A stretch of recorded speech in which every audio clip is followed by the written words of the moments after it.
Então, como já foi feita a primeira parte, nós vamos mergulhar hoje aqui nesta lição 7 do dia 16 de agosto de 2026, quando o Espírito sopra em Éfeso. Todo crente verdadeiramente salvo, ele está em atividade, em movimento. O Espírito Santo que ele carrega é uma força dentro dele que não deixa ele ficar parado. Ele fica soprando. Ele fica soprando.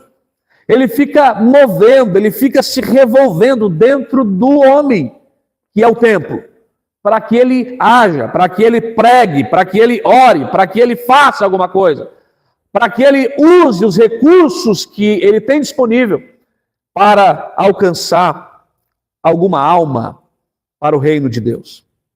Vamos lá então. Nós temos 3 tópicos na nossa lição. Primeiro tópico, o Espírito Santo sobre o ministério de Paulo. Atos 19, versículo 1 a 10. Segundo tópico, o derramamento do Espírito Santo e o impacto do Evangelho na cidade. Atos 19, versículo 11 ao 20. E o último tópico, a manifestação do poder de Deus entre os gentios. Então, nós vamos trabalhar em Atos 19, seguindo este esqueleto desses 3 tópicos aqui. Tá bom, meus irmãos? No primeiro tópico, vamos lá, o Espírito sobre o ministério de Paulo. Quando nós estudamos a biografia de Paulo, nós percebemos que ele sempre foi alguém muito sensível ao Espírito de Deus. O Espírito de Deus agiu por meio deste homem de incontáveis maneiras. Incontáveis maneiras. Usou este homem para curar, usou este homem para libertar, usou este homem para ensinar, usou este homem para pregar, usou este homem para escrever as cartas, usou este homem em visões, usou...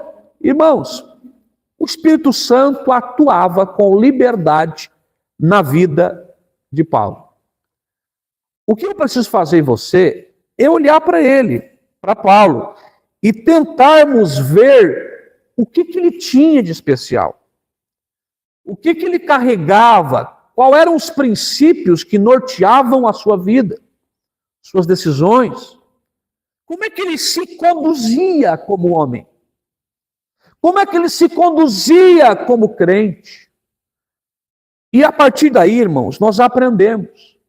Porque se Deus é o mesmo, nós temos que, claro que cada um tem a sua chamada, mas eu não creio, irmão, que uma pessoa que está de acordo com Deus, que está vivendo como deveria viver, ela não tem experiências espirituais. Eu não creio nisso, irmão. Eu não creio nisso. Que ela não tenha testemunhos ali no seu mês, na sua semana, de situações que Deus agiu para lhe favorecer, ou lhe usou para abençoar alguém. Eu não creio numa vida assim, sabe, de água parada. Não creio, irmãos, não creio. Se a pessoa tem Deus, se ela, eu não estou falando nem de ser obreiro, de ser pastor, de nada disso, irmão, nada disso. Porque isso aí são coisas humanas. Mas a pessoa que ela tem o Espírito Santo, ela no trabalho dela, na vizinhança dela, né, ela vai ter as suas experiências, às vezes um propósito de oração, uma resposta que chega, uma porta que abre. Coisas irão acontecer se o Espírito Santo habita em você. Eu creio assim, irmãos. Eu creio assim. Cada um tem a sua jornada de fé, o seu ministério, a sua caminhada. Mas eu não creio em água parada, né? Eu tenho o Espírito Santo, ele está na minha vida e nada acontece, né? Uma vida de mesmice, monótona. Eu não creio nisso, irmão. Não creio nisso. E eu estou aqui já trazendo o laudo de um problema. Se você está vivendo uma vida de mesmice, uma monotonia, saiba que tem algum problema. Você precisa achar esse problema. O Espírito Santo não está encontrando liberdade para agir através da tua vida. Encontra esse problema. Trate esse problema, para que mais uma vez o Espírito Santo possa agir em você. Ele é o teu amigo, ele é o teu consolador, ele é o teu companheiro de todas as horas. Oh, glória a Deus. não viva nenhum dia sequer sem a atuação do Espírito Santo. Na vida de Paulo, ele foi tremendo, ele foi extraordinário. Vamos ver aqui como que a história começou. Ao chegar em Éfeso, Atos 19 diz que Apolo estava em Corinto e Paulo começou a passar pelas regiões e diz o versículo 1, chegou a Éfeso. Paulo chegou em Éfeso, né? Eu acho bem interessante esses pequenos detalhes. O que aconteceu em Éfeso? Tem até a epístola aos Efésios, que nós estudamos, aprendemos coisas gloriosas. João foi pastor lá em Éfeso. Homens tremendos cuidaram da igreja de Éfeso. Éfeso se tornou uma potência religiosa, uma potência espiritual. Lá foi grande o agir de Deus.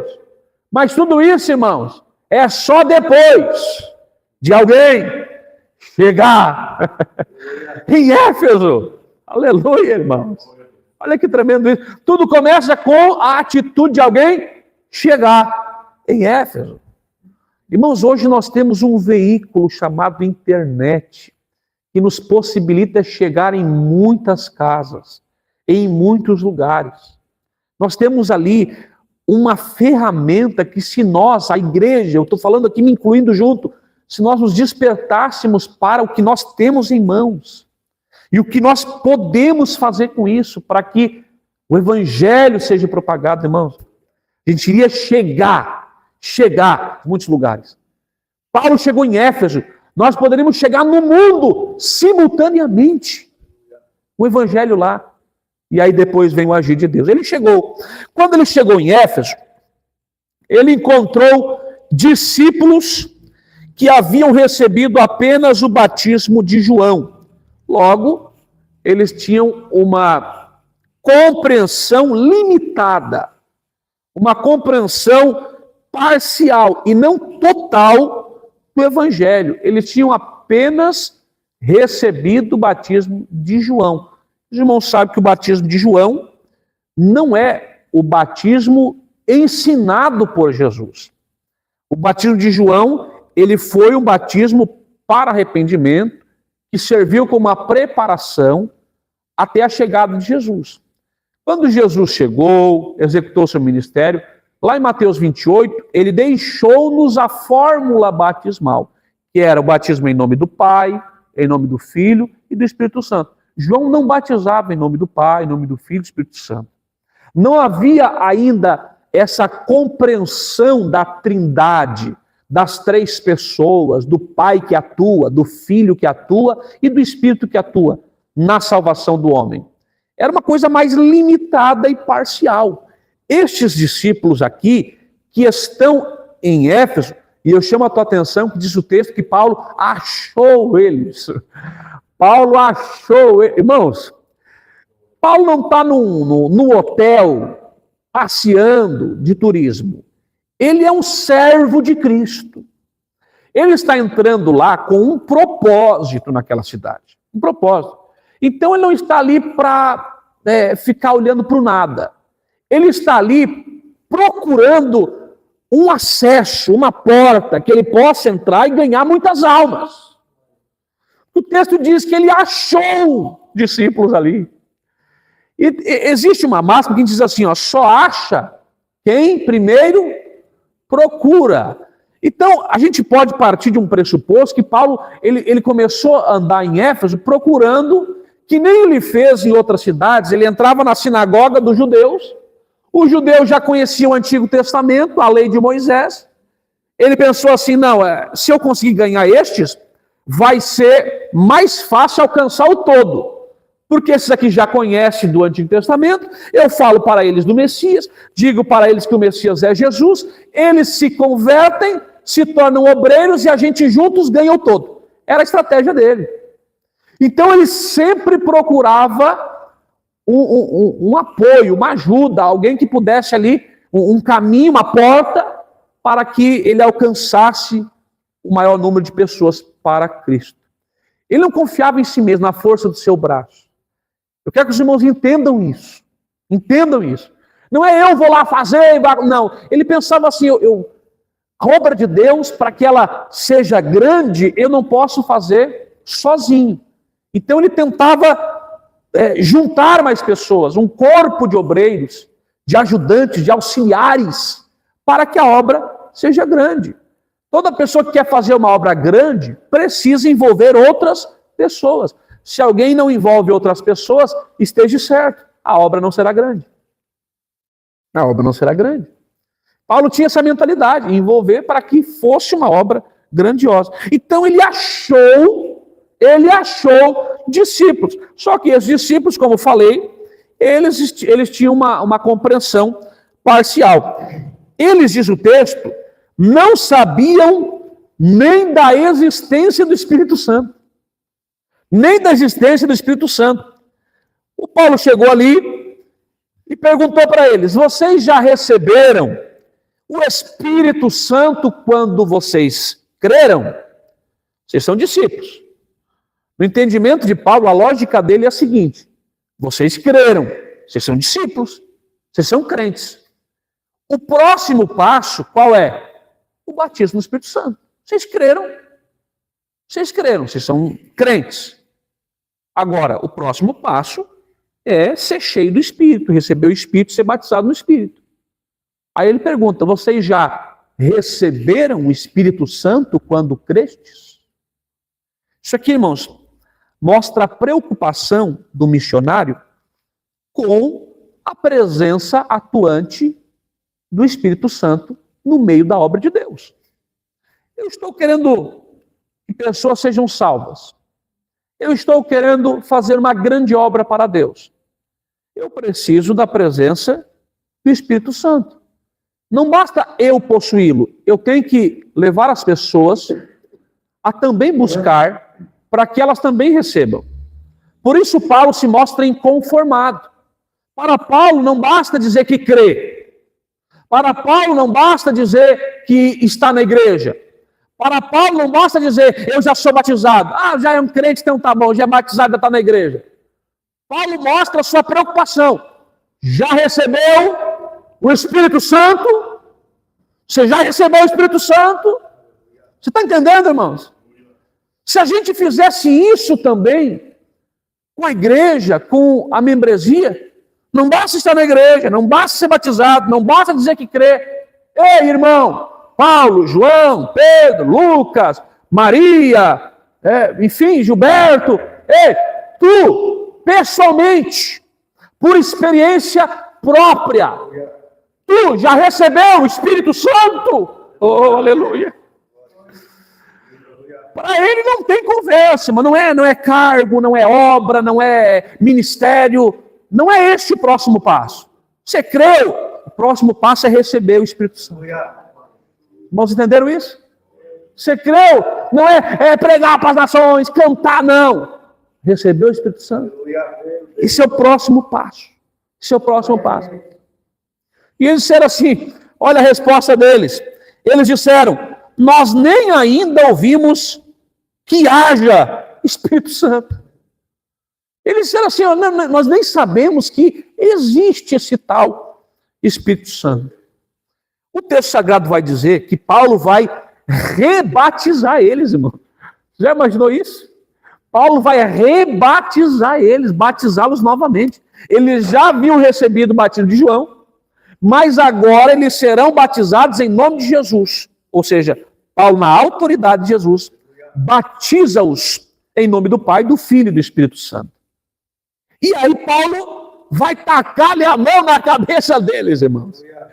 O texto informa que eles eram ao todo quantos homens ali? 12 homens. Talvez Paulo estivesse olhando ali, né? Há uma grande obra para fazer. Tem 12 aqui. Talvez Paulo estivesse ali, né? O Senhor Jesus veio para impactar no poder, escolheu 12. Aí Paulo chega em Éfeso, achou 12. Nada na Bíblia é por acaso, irmãos. Né? E é ali que tudo começa, com aqueles 12. Tudo começa com aqueles 12. Só que para a coisa fluir, para a coisa crescer, para a coisa assumir uma posição exponencial, extraordinária, eles precisavam do quê? Do Espírito Santo. Depois desta manhã, entenda isso, não faça nada sem o Espírito Santo. Você quer ver o negócio, como eu acabei de falar, agora não vou falar tudo de novo. Entenda, você precisa do Espírito Santo. O cavalo, ele se prepara para a batalha. O soldado, ele treina, ele busca se aperfeiçoar. Mas a Bíblia Sagrada diz que é do Senhor que vem a vitória.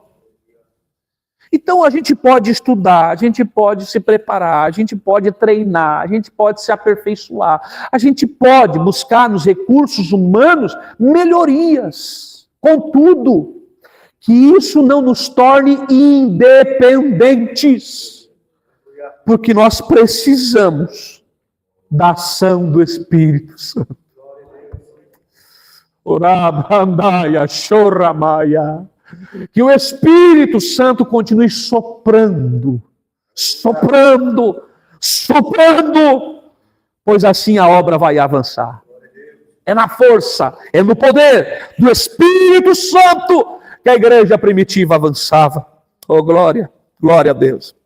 Irmãos, deixa eu aqui dizer que eu tenho uma visão branda para esses discípulos. Eu não tenho uma visão tão crítica, tão severa para eles, pelo fato deles não terem recebido o Espírito Santo. Quando eles disseram assim, ó, nós nem conhecemos, nós nem sabemos que haja esse tal Espírito Santo. Então eu não tenho uma visão severa, porque eles só não receberam, eles só não buscaram, eles só não já obtiveram, porque eles não conheciam. Mas o que dizer de crentes dentro da igreja hoje que conhecem, mas não receberam, porque não buscam e porque não creem na promessa de Deus? Aí a minha visão é mais severa, é mais crítica. Eles não conheciam, não tinham recebido, então vamos perdoar eles, irmãos. Né? Eles só não têm porque não conhecem. Agora o crente que ouve do Espírito Santo, batismo, poder, unção, todo culto na igreja, irmãos, e não toma uma atitude, não busca, não crê, que é para ele também. Irmão, não dá. Paulo tocou-lhe a mão na cabeça deles, irmão. Eu quero que você imagine Paulo. Recebeu o Espírito Santo? Não, nós nem sabemos quem é. Mão na cabeça. Imagine Paulo, irmão. Eu não sei quem é, então dá aqui a tua cabeça. Irmãos, não é uma regra que para receber tem que botar a mão na cabeça. Eu preciso dizer isso. Isso aqui é o registro do texto em Atos 19. Lá em Atos 10, por exemplo, quando Pedro está pregando na casa de Cornélio, ele está falando a palavra, pregando. E enquanto ele prega, o Espírito caiu sobre todos que estavam ouvindo a palavra. Não teve imposição de mãos. Em Atos capítulo 2, eles estavam sentados. A Bíblia diz isso. Eles estavam sentados. E de repente, veio do céu um som como de um vento veemente e impetuoso. E encheu toda a casa em que estavam assentados. E todos foram cheios do Espírito Santo. Você está entendendo, irmão? Então não é uma regra que para receber tem que ser desse jeito ou daquele jeito. É só o relato bíblico que eu estou explicando aos irmãos. Né? Não é que tem que ter a mão do homem. Se o homem não colocar a mão. Não é a mão do homem que batiza. Não é o homem que transfere o poder para outro homem. Oh, glória! Um dos maiores homens da história entendeu isso. E isso está registrado na Bíblia para o nosso ensino. Era João Batista. João Batista entendeu. E ele disse assim, olha, eu tenho uma limitação. Eu batizo com água. É só até aí. Eu só consigo assim, com água. esse é o batismo que eu consigo fazer. E o outro batismo? Esse aí, quem vai fazer é aquele que vem depois de mim. João disse assim, virá um que vos batizará com o Espírito Santo. Glória a Deus. Choraia. E com fogo. Ele está falando de quem, irmãos? Do Clésio. Era do Clésio, irmão? De quem? Do William? Não. Do Valino? Doutor Magnus? Não, irmãos. Ele não estava falando que quem batiza no Espírito é o homem. Ele estava falando que quem batiza no Espírito e com fogo é Jesus Cristo. Amém. Glória a Deus. Jesus é o batizador do Espírito. Então para com essa frescura, irmão. O fulano quando põe a mão, o fulano quando ora. Porque lá na agenda. Para com essa frescura. Para de idolatrar homem. Quem batiza no Espírito é Jesus. Glória a Deus. Vamos lá, eu tô. Vamos seguir. Paulo inconformado impõe as mãos, versículo 6. E diz a Bíblia que veio sobre eles o Espírito Santo. Então falavam línguas e profetizavam. As línguas, os irmãos sabem que é um sinal, é a evidência do batismo no Espírito Santo. Não é toda pessoa que abre a boca e fala uma língua esquisita que foi batizado. Tem gente que até com isso brinca, irmãos. E a minha vontade é dar uma cintada nessa gente. Até com isso brinca de imitar a língua estranha, brinca de... eu achei bonita a língua estranha que o pastor do Valino fala, eu vou falar igual. Brinca com essas coisas, irmãos. Brincam. Eu achei, parece que aquela ali é mais forte, aquela, começa com uma palhaçada, irmãos. Tem gente que brinca com isso. Então não é qualquer pessoa que fala em línguas, porque hoje até nisso as pessoas se projetam, se gloriam, se ensoberbecem para mostrar para os outros uma espiritualidade que não possuem, com línguas estranhas. Então não é isso. Mas o verdadeiro batismo, nós temos que considerar, o verdadeiro batismo do Espírito Santo, ele é acompanhado com esta evidência, que é o falar em novas línguas. De modo que nós entendemos como uma máxima. Receber o batismo do Espírito Santo, tem que falar em línguas. Amém, irmãos? A gente entende isso como uma máxima por conta disso. E o texto diz mais, diz que eles profetizavam. Eles não só foram batizados no Espírito, como também já se tornaram veículos para a manifestação de dons espirituais. Eu acho que Deus quer fazer um reboliço nessa cidade. E você? O que você acha? Ele acha doce. Põe a mão na cabeça. Eles são batizados. Já sai profetizando.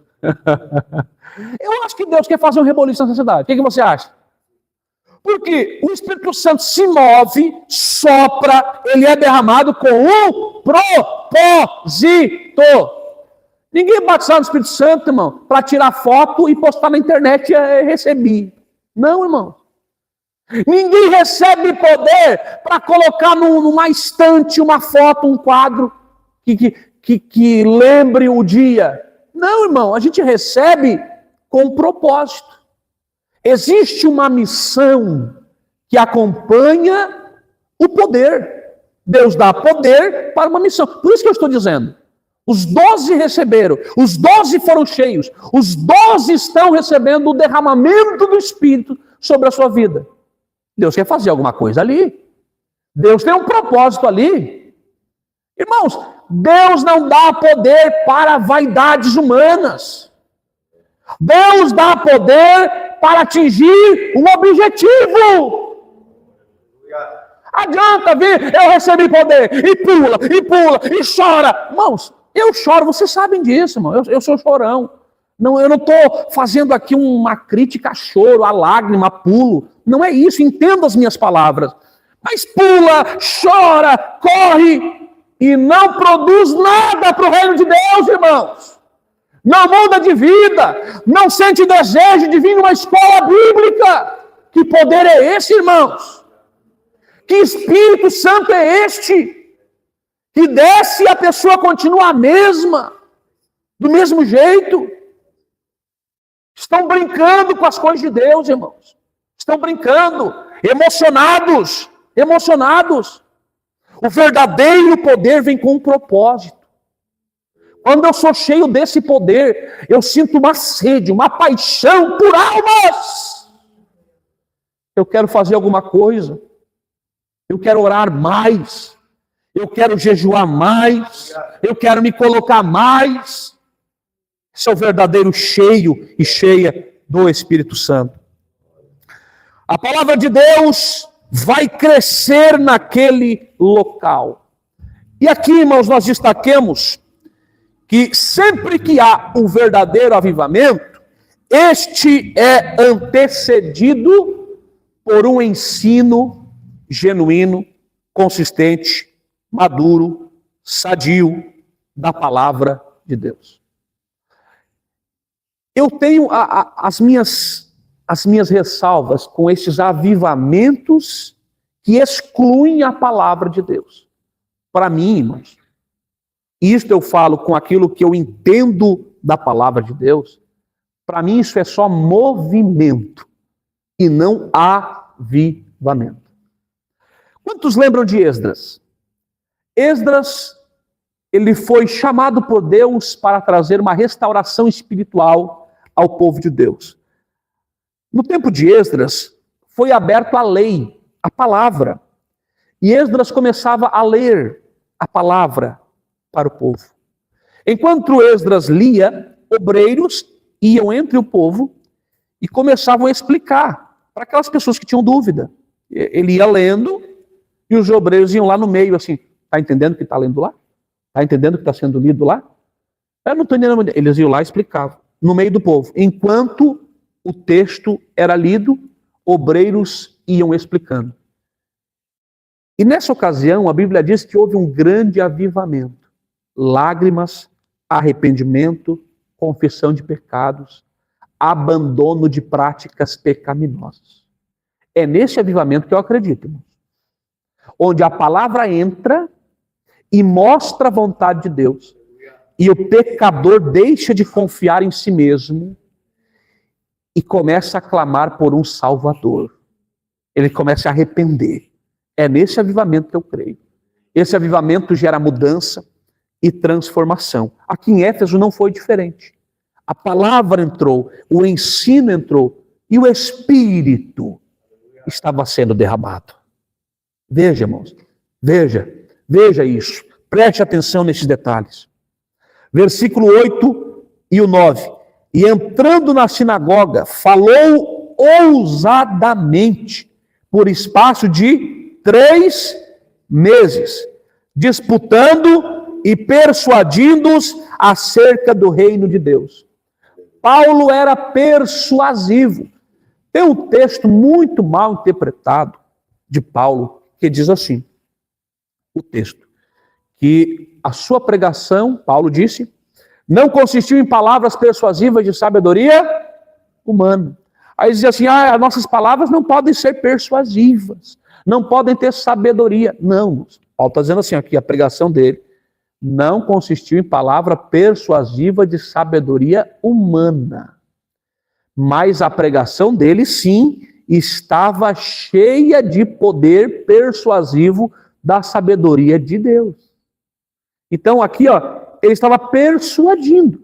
Por que estava persuadindo? Para persuadir, para levar os efésios até Cristo, ao reino de Deus. Então não é uma palavra assim que ele só fala por falar. Não, ele estava tentando levar os seus ouvintes a tomar uma atitude diante de Deus. Então ele entra na sinagoga e começa a dialogar, a argumentar, a apresentar os efésios a tomar uma posição diante de Deus. Mas o que vai acontecer? Diz o texto, versículo de número 9, que ali na sinagoga houve um endurecimento, eles se endureceram. Ao invés de se amolecer, ao invés de se abrir, ao invés de aceitar, o que eles fizeram? Se fecharam, se endureceram, resistiram. É o que o texto sagrado está dizendo. Versículo 9. Eles resistiram, eles se endureceram. E o texto diz também que eles não obedeceram. Paulo tinha Deus ou não tinha? Tinha. Paulo tinha a palavra de Deus verdadeira ou não tinha? Tinha. Paulo tinha a sabedoria de Deus ou não tinha? Tinha. Paulo tinha poder de Deus na sua vida ou não tinha? Tinha, irmãos. Mas isso não significa que todo mundo vai aceitar o que Paulo pregava, o que Paulo ensinava. Preste atenção nisso. Tem pessoas que pensam assim, não, se tivesse cheio de Deus, ia acontecer um reboliço. Não, a obra de Deus não é assim. O reboliço acontece no coração daqueles que creem, daqueles que aceitam, daqueles que recebem. Agora, eu nunca vi reboliço acontecer no coração daqueles que se fecham. Nunca vi. Nunca vi a chuva de Deus molhar aqueles que abrem o seu guarda-chuva. Nunca vi. Então, eles se endureceram. Eles não quiseram obedecer. O Paulo pregando, eles não quiseram obedecer. E mais do que isso, a terceira coisa que eles fazem, eles começaram a falar mal do caminho. Diga assim, eles começaram a falar mal do caminho. Resiste, se endurece, não obedece e ainda fala mal. É isso que Paulo está enfrentando em Éfeso. Alguém que resiste, se endurece, não obedece e ainda fala mal do caminho. O caminho é a vida cristã prática ensinada por Paulo. Eu aprendo aqui que a mensagem de Paulo era muito mais do que uma teoria, muito mais do que uma doutrina. Era um estilo de vida. De modo que era chamada de caminho. Caminho. Era uma forma de viver. Era uma forma de andar. Eles falam mal do caminho. Eles rejeitam a mensagem e falam mal do caminho. O que estava incomodando eles, irmãos, não era só a mensagem. Eu quero que você perceba isso. Mas também a forma que viviam os crentes.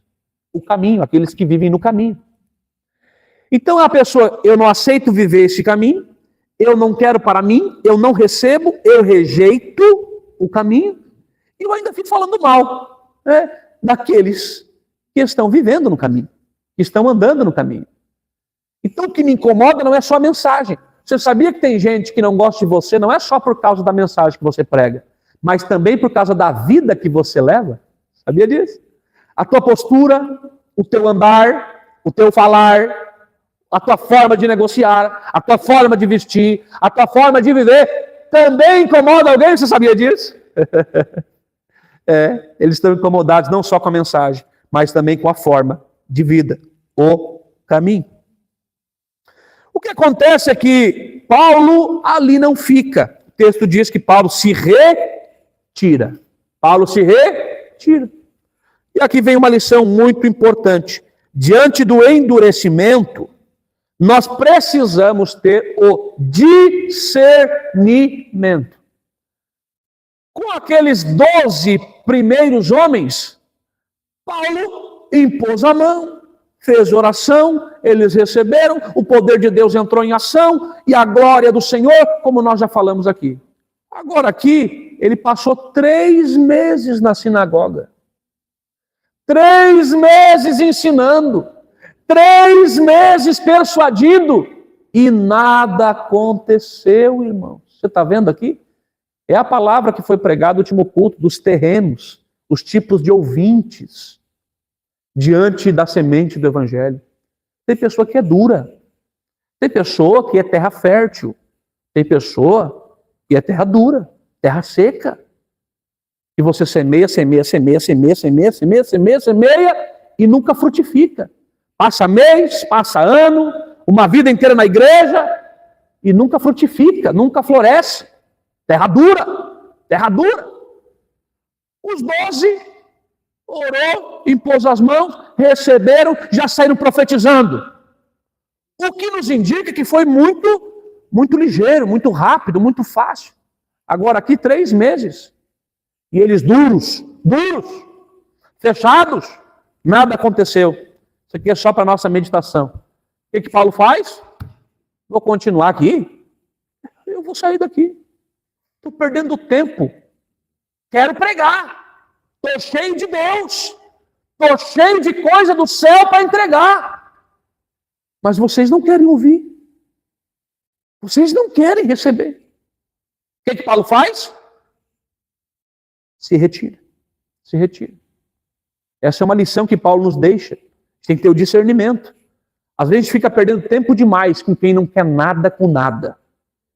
E tem muita gente nos esperando com o coração aberto, dizendo: eu quero receber tudo que Deus tem para me falar através da tua vida.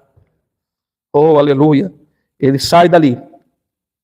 Ele vai então para uma escola de um certo tirano.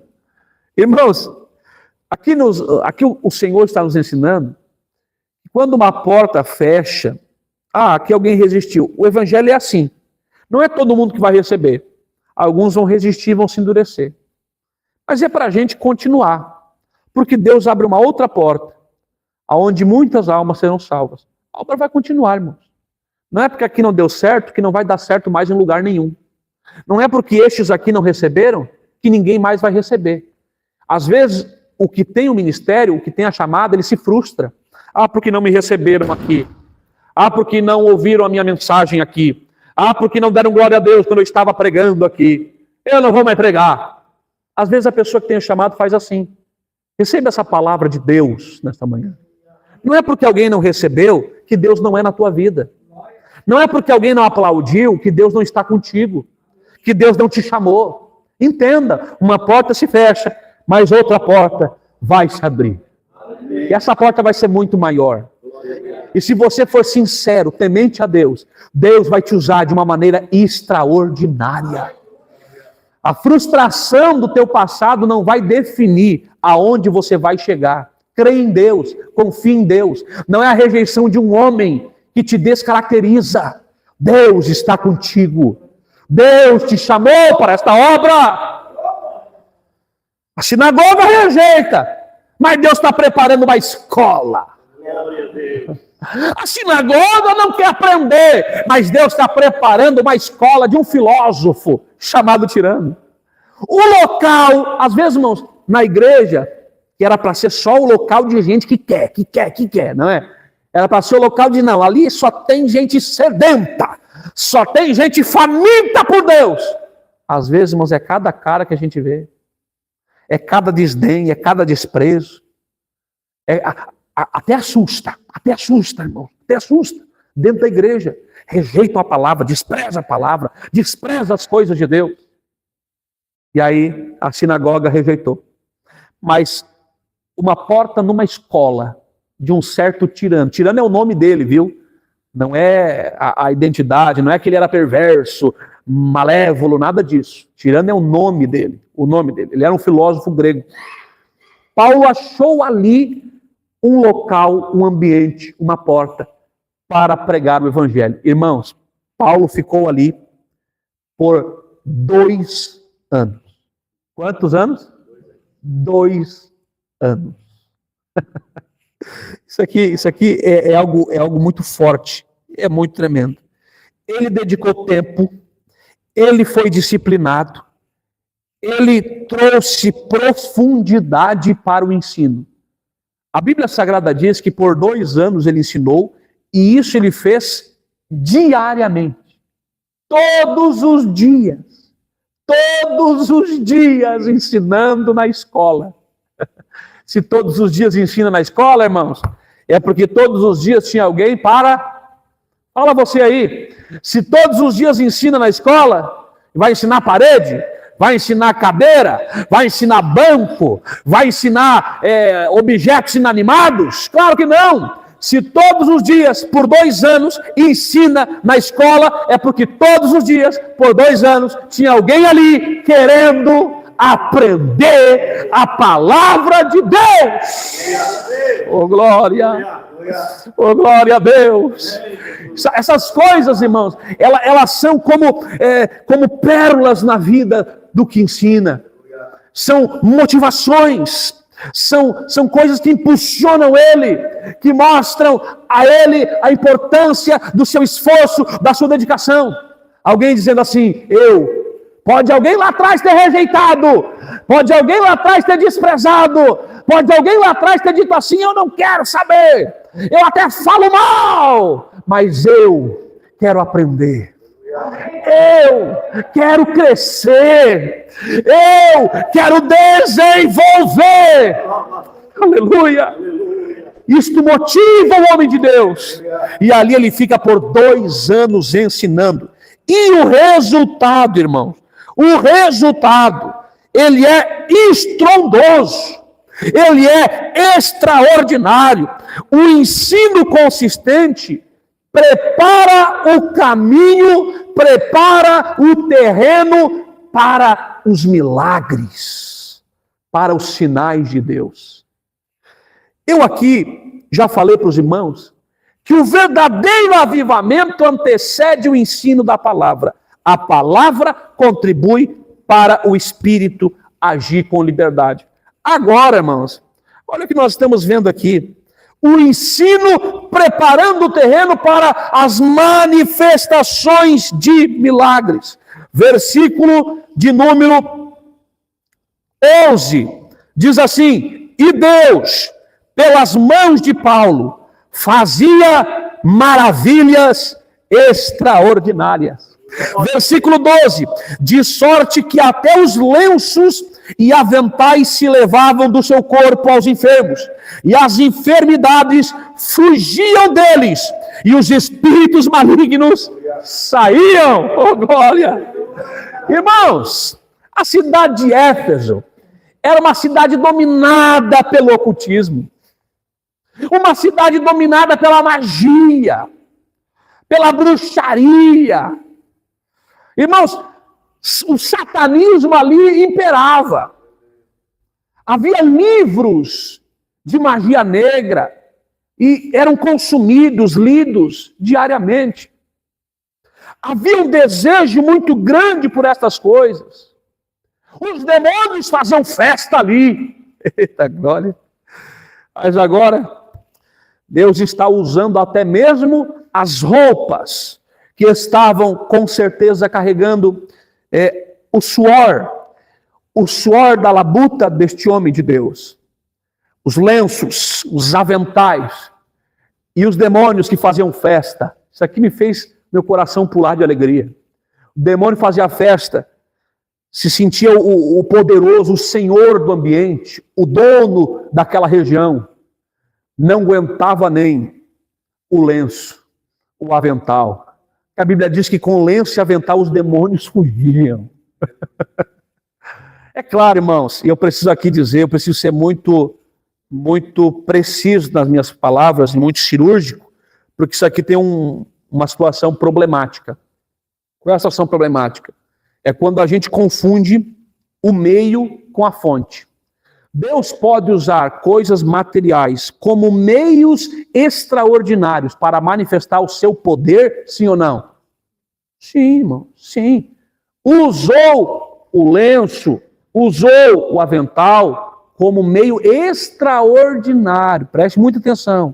São casos excepcionais. São casos específicos. Não é para fazer um culto com lenço na igreja, irmãos. Aqui vai ter a unção do lenço. Não, irmãos. Precisa ter maturidade. E é por isso que eu estou dando essa pausa aqui, porque isso aqui é muito importante. A gente não pode confundir o que é meio e o que é fonte. Quando a gente confunde o que é meio e o que é fonte, a gente adora o meio. A gente cultua o meio. A gente venera o meio e a gente esquece da fonte. Por exemplo, se eu penso que o lenço é a fonte, só que o lenço é o meio, eu vou adorar o lenço. Eu vou fazer o culto do lenço. O culto do lenço ungido. Se eu olhar, por exemplo, para o Moisés com a vara, jogava no chão, virava cobra, o cajado, né? Pegava na ponta, virava cajado de novo. Colocou no mar, o mar se abriu. Deus usou o cajado como um meio extraordinário para manifestar o seu poder, sim ou não? Sim, irmão. Agora eu vou trazer o cajado para a igreja, unção do cajado do Clésio. Vou fazer isso na igreja, irmão? Claro que não, irmãos. Claro que não. Eu não posso confundir meio com fonte. Irmãos, estão entendendo? Quem é a fonte? É o cajado? É o cajado que fez o mar se abrir, irmãos? Foi o lenço, por si só, o lenço todo poderoso, assim, que disse, os demônios vão embora. Foi o lenço. O lenço é a fonte do poder, irmãos? Não, lenço não é fonte do poder. E o homem? O homem que é usado é a fonte do poder, irmãos? Também não. Homem e objetos, Deus usa como meios para manifestar o seu poder. Mas a fonte do poder é Deus. É Deus. A fonte do poder é Deus. Por isso nós não veneramos homens. O fulano é usado. Nós não veneramos homens. E nós não fizemos culto ao objeto. Não tem arca, não tem cajado, não tem lenço, não tem nada disso, porque a fonte do poder é Deus. Deus. A mulher do fluxo de sangue, ela disse, tão somente eu tocar na orla das suas vestes, eu serei curado. Será que é a orla da veste que tem poder? É a orla da veste a fonte? Não, a orla da veste foi o meio que Deus usou, aleluia, para manifestar o seu poder. Quando Jesus, ele para a multidão, ele diz assim, de mim saiu virtude. De quem é que saiu o poder para curar aquela mulher? De quem é que saiu virtude para curar aquela mulher? Diga aí, foi da veste ou foi de Jesus? Foi da veste ou foi de Jesus? Quem é que abriu o mar vermelho? Foi o cajado ou foi o Senhor? Foi o Senhor. Quem é que curou os enfermos com o lenço? Foi o lenço ou foi o Senhor? O Senhor, irmãos. O Senhor. Então nós precisamos aqui ter uma visão de equilíbrio. Equilíbrio. Versículo de número 11. Eu quero que você grave isso. Diz a Bíblia claramente, irmãos, claramente. Isso aqui Deus se preocupou em colocar para que a gente não caísse nesses movimentos neopentecostais, irmãos. Onde pega objetos, como se os objetos fossem um ponto de contato, um amuleto, você encosta e recebe. Irmão, não é o objeto a fonte do poder. A fonte do poder é Deus. Versículo de número 11 diz, e Deus, eu quero que você note isso aqui, irmão. E Deus, pelas mãos de Paulo, fazia maravilhas extraordinárias. Eu vou de novo. E Deus, pelas mãos, a mão de Paulo é o meio, mas não é a fonte. E Deus, pelas mãos de Paulo, fazia maravilhas extraordinárias. Quem pode dar glória a Deus aí? Deus é a fonte do poder. Então ninguém vai se agarrar em arca da aliança, né? Aqui está a arca da aliança. Não, irmão, ninguém vai tocar chofar. Palhaçada, irmãos. Palhaçada. O cajado. Não, eu tenho que pegar o meu manto, senão eu não sinto. A fonte é Deus, irmãos. A fonte do poder é Deus. Um outro exemplo, me lembrei agora, quando Jesus curou aquele cego, quem lembra? Ele pegou lodo, botou saliva, cuspiu no lodo, fez uma bola e tacou no olho do homem. E disse assim, vai te lavar lá no tanque de Siloé. Irmãos, a gente tem que entender que isso aqui não é uma doutrina. Já pensou se todo cego que viesse aqui, a gente, lodo, lá no tanque de Siloé? Já pensou, irmãos? Né? Mas imagina, o cego vem aqui, Deus cura. Mas o funcionamento, eu vou te explicar. Tem que ter lodo, tem que ter guspe, né? Aí eu toco no teu olho e te lava lá no tanque de Siloé. Senão não recebe. Está entendendo? Não é uma coisa doutrinária. São casos específicos extraordinários. Não cultue objeto, não celebre objeto. E muito menos homens. Não idolatre ninguém. Não idolatre pregador que é usado. Não idolatre cantor que é usado. Não idolatre pastor que é usado. Ninguém. A fonte do poder é Deus. Vamos dar glória para Deus aqui nessa manhã, irmãos? Escola bíblica é lugar da gente dar glória para Deus. Reconhecer que por mais eficazes que são muitos homens, eles são apenas meios. E a fonte de todo poder pertence ao Senhor. Oh, glória a Deus, meu Deus. Tem escola que vira culto evangelístico, né? Mas vamos seguir, meus irmãos. O Espírito foi derramado na cidade de Éfeso e o reboliço foi gigante. Foi gigante. Nós vamos ler aqui o versículo 17 ao 20. Eu quero que você preste muita atenção aqui nesse texto. Diz assim: e foi notório a todos os que habitavam em Éfeso, tanto judeus como gregos. Assim caiu temor sobre todos eles. Bom, eu quero que você pegue isso aqui, ó. Temor. Temor. A obra não cresce sem temor. Deus não opera no meio de um povo que não o teme. Não o teme. Se eu quero ver Deus agindo, eu tenho que desenvolver um respeito profundo por Deus. Reverência. Temor. Eu tenho que entender. Deus é santo. A casa de Deus é santa. Eu preciso ser santo. Eu tenho que ter temor. Eu não brinco com o pecado. Eu não brinco de ser crente. Eu não brinco com a palavra. Tem que ter temor. Pega isso aqui. Se não houver temor, não tem operação do Espírito Santo. Tem que ter temor. A igreja primitiva, uma das marcas daquela igreja era que a palavra crescia e havia grande temor entre todos. Temor. A coisa que pouco é falada, pouco é pregada.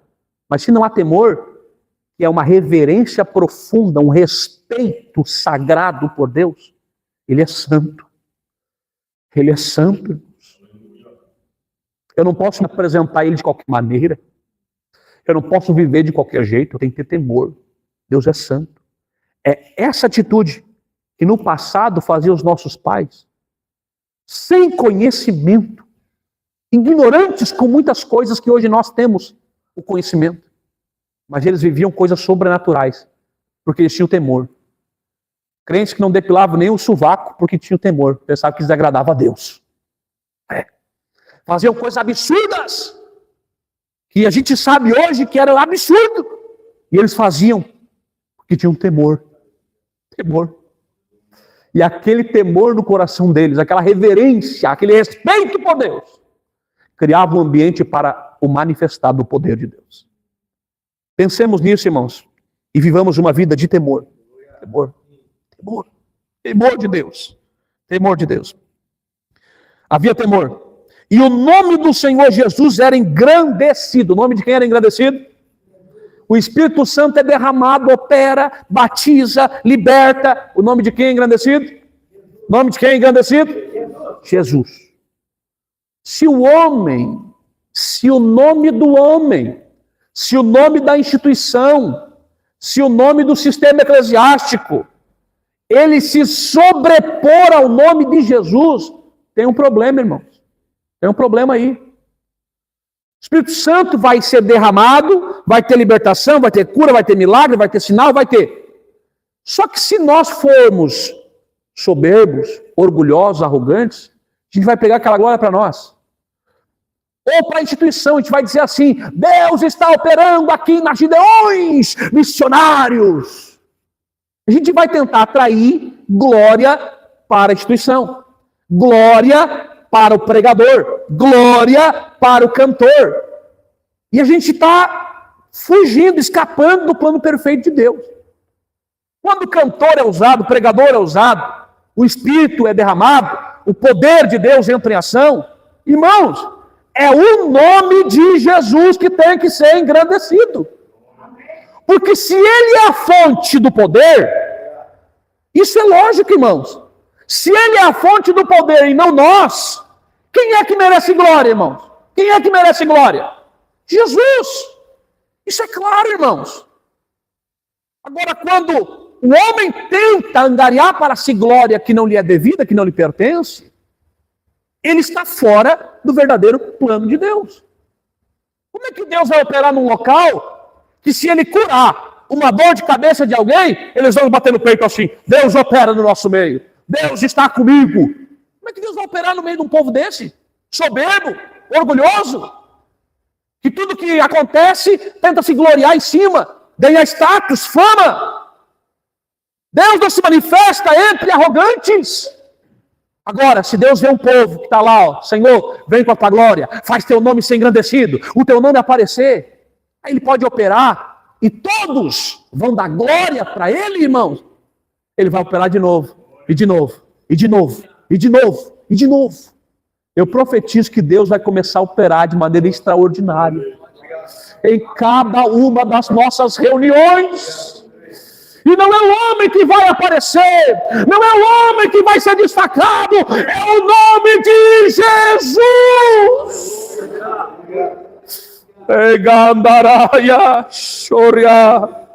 O nome de Jesus era engrandecido na cidade.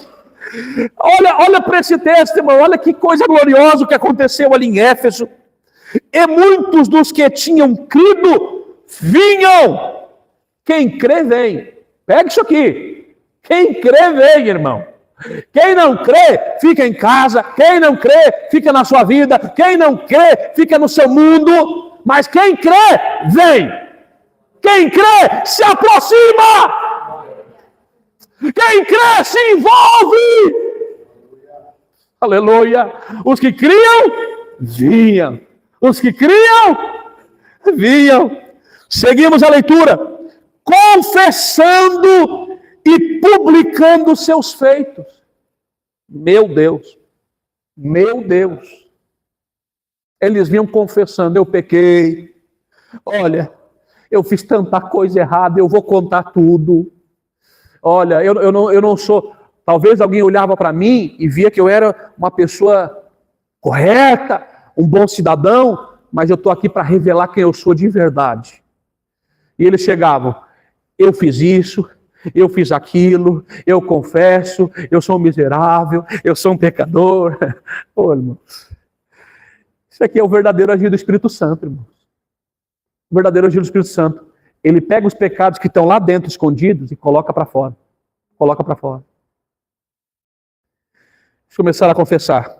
Também muitos dos que seguiam artes mágicas, ó, os bruxos da cidade, irmãos, os magos, os macumbeiros, trouxeram os seus livros e os queimaram na presença de todos. Ô, irmão. E feita a conta do seu preço, acharam que montava 50 mil peças de prata. Irmão, olhe para cá agora, pelo amor de Deus. O poder de Deus foi tão grande na cidade. O reboliço foi tão grande na cidade. Que os bruxos pegaram seus livros de magia negra, trouxeram no centro da cidade, na praça, amontoaram ali e tocaram fogo perante todos. Imagine esse livro queimando lá. Imagine. E eu não sei quem foi, mas alguém começou a olhar. Um livro, esse deve valer tanto. Outro livro, esse deve valer tanto. Outro livro, esse deve valer tanto. E começou a anotar o valor de cada livro. E aí no final começou na calculadora. E fez a contagem na calculadora.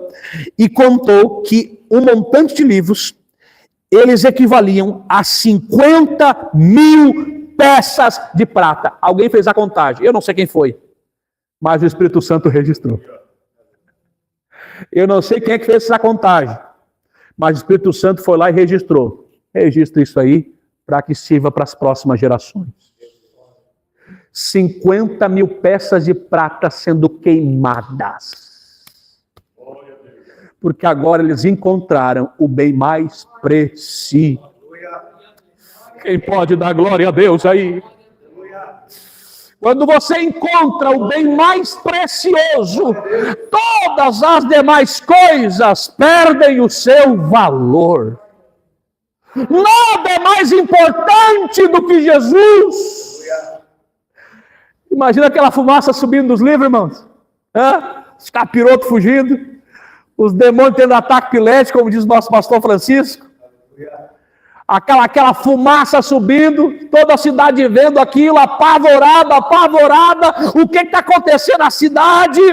O que predominava aqui era o ocultismo, a magia, a bruxaria. O que aconteceu? O Evangelho entrou aqui. Isso aqui é que o Evangelho chegou, William. E onde o Evangelho entra, o diabo tem que sair, tem que bater em retirada. Glória a Deus. O poder de Deus sobrepuja o poder e a eficácia de Satanás. É nessa fé, receba isso aqui para a tua vida, é nessa fé que nós vamos avançar. O poder de Deus sobrepuja o poder de domínio das trevas. O poder de Deus, ele vai além daquilo que demônios podem fazer. Por isso, igreja do Senhor, nós não nos intimidamos das ameaças de Satanás, nós nos encorajamos, porque sobre nós repousa o poder do Espírito Santo de Deus. O poder do Espírito Santo repousa sobre a igreja. Versículo de número 20 diz: assim a palavra do Senhor crescia poderosamente e prevalecia. Repita comigo: assim a palavra do Senhor crescia e também poderosamente prevalecia. Aleluia, aleluia, aleluia, aleluia, aleluia. Glória a Deus. Quem pode resistir ao poder de Deus? Quem pode resistir ao poder da palavra de Deus? A palavra crescia e a palavra prevalecia. Amém? A palavra vai crescer ou não vai? Vai. Se depender desse grupo aqui, animado, cheio do Espírito, a palavra vai crescer. Muitas coisas e até pessoas podem não subsistir, mas a palavra do Senhor vai prevalecer. Os céus e a terra passarão, mas a palavra do Senhor vai prevalecer. Oh, glória a Deus. Você viu o que Deus pode fazer num lugar onde a palavra cresce, onde a palavra prevalece e o Espírito é derramado? Você está vendo, irmãos? A gente precisa de tática do mundo? Não. A gente precisa reformular as coisas para ver a igreja avançar? Não. A gente precisa imitar o que acontece lá fora para a igreja crescer? Não. Esse episódio nos mostra aquilo que nós já deveríamos saber de cor e salteado. O que a igreja precisa é do poder do Espírito e da palavra de Deus. Vamos de novo? O que a igreja precisa é o poder do Espírito e a palavra de Deus. O que passa disso é Baal, irmãos. É Baal. Ah, não, porque vai dar certo. E aí a gente enche a igreja com práticas, com coisas. E a gente faz o pragmatismo, o entendimento de que o fim justifica os meios, dominar a forma como nós trabalhamos. Então, a gente diz assim, não importa o método, não importa a fórmula que a gente usa. O importante é que a igreja encha. O importante é que a gente traga quem está lá fora, aqui para dentro. O fim justifica o meio. Nada disso. Deus precisa estar no comando, no início, no meio e no fim. E nós não precisamos de práticas do mundo para que a igreja avance. Nós não precisamos mudar os nossos costumes, a nossa doutrina para atrair mais gente. Nós precisamos nos humilhar, nos arrepender, confessar os nossos pecados, para que o Espírito seja derramado de novo. E a palavra cresça no nosso meio. É isso. Quem concorda comigo nesta manhã? Que cresça a palavra e que o Espírito opere. Que cresça a palavra e que o Espírito opere no meio da igreja. Eu encerro com o tópico 3, irmãos. O tópico 3 diz-nos que as horas se passaram, só um resumo rápido. Encerra dizendo que houve muitos avivamentos e derramamentos do Espírito ao longo da história. Deus nunca deixou a sua igreja sem esse auxílio sobrenatural. Ouça isso aqui, Deus sempre derramou do seu Espírito. Houve alguns registros históricos que marcaram, mas esses não são os únicos. O comentarista aqui traz o evento de Atos 2, que eu já comentei nesta aula. O evento na Rua Azusa, em 1906 a 1909. O evento no país de Gales, em 1904. E no Brasil, a partir de 1910, o Espírito foi derramado. São aqui eventos históricos do derramamento do Espírito. Mas não são os únicos. E eu digo aqui, irmãos, em lugares que nunca foram registrados, que nunca foram escritos em livro algum, o Espírito Santo soprou. Entre pessoas que nunca tiveram seu nome numa revista, nunca tiveram seu nome destacado, o Espírito soprou. O Espírito foi derramado. E isso serviu como uma mola propulsora, como um motor da igreja, para que a igreja avançasse. Em cantos dos mais diversos e mais desafiadores possível, a igreja estava avançando porque o Espírito estava sendo derramado. Essa lição, ela termina com uma espécie de convite à fé. Ela nos convida a crer que o mesmo Espírito que foi derramado lá em Éfeso, ele também é derramado sobre nós aqui em Capão da Canoa. Só que este Espírito que é derramado em Éfeso, que atingiu toda a Ásia, também quer derramar em Capão e atingir toda a região, ou toda a nação. Não estão entendendo? É para espalhar, é para gerar, é para frutificar, é para produzir, é para fazer crescer. Não é para exibição pessoal, não é para status, não é para interesses humanos. É para o reino de Deus crescer. É para a obra de Deus se expandir. Então, esse mesmo Espírito é derramado hoje, sobre mim e sobre você, para que a gente se mova. Eu não sei pregar, irmão. Eu não sei fazer assim no púlpito. Mas o que você sabe fazer? Você sabe falar com o teu vizinho? Com o teu companheiro no trabalho? Você pode fazer alguma coisa? Você pode agir de alguma maneira? Eu não acredito que você não tenha nada para fazer, que você não consiga, que você não tenha condições de promover algo para o reino de Deus. Eu não acredito nisso. Até porque o Espírito Santo foi derramado sobre você. Ele te capacita para fazer. Ele te capacita para ir além.